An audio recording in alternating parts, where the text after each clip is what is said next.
Dhamnagar block अंतर्गत चूड़ाकुटी इंद्र गोविंद सरकारी उच्च विद्यालय रे आलुमिना कमिटी जरिए पुरातन छात्र छात्री मानकर विद्यालय स्तरीय मो स्कूल उत्सव अनुष्ठित हो जाइछि। उक्त उत्सव में वर्तमान छात्र छात्री और शिक्षक शिक्षयित्री तथा शिक्षा कर्मचारी उपस्थित थिले। विद्यालय प्रधान शिक्षक श्रीजुक्त खगेश्वर जेना सभापतित्व करथिले।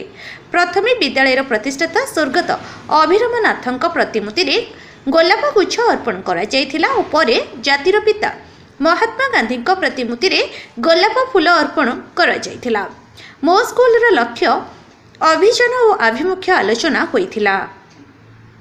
माननीय मुख्यमंत्री श्रीजुक्त नवीन पट्टनायक पदक्षेप को स्वागत करथिले। पुरातन छात्र छात्री मानकर आर्थिक और सहयोग को आहुरी मजबूत करने मुख्यमंत्री प्रदत्त प्रशंसा पत्र पुरातन छात्र छात्री को प्रदान करा जायथिला। विद्यालय शिक्षयित्री लक्ष्मीप्रिया स्वाई प्रशंसा पत्र पाठ करथिले। आलुमिना कमिटी अध्यक्ष श्री खगेश्वर जेना पुरातन छात्र छात्री को प्रशंसा पत्र प्रदान करथिले। पुरातन छात्र छात्री माने हेले अवसरप्राप्त प्रधान शिक्षक सुभाष चंद्र बारिक, रवींद्रनाथ सुकांत पंडा,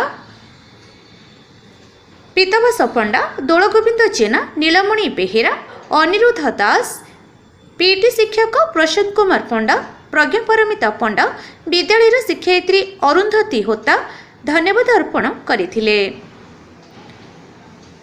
प्रतिमाराणी कबाट, चैतन्य मारांडी, कालंदी जेना, सीतांशु शेखर सेठी और शिक्षा कर्मचारी सरेश कुमार प्रधान, बाबुना जेना प्रमुख सहयोग करथिले।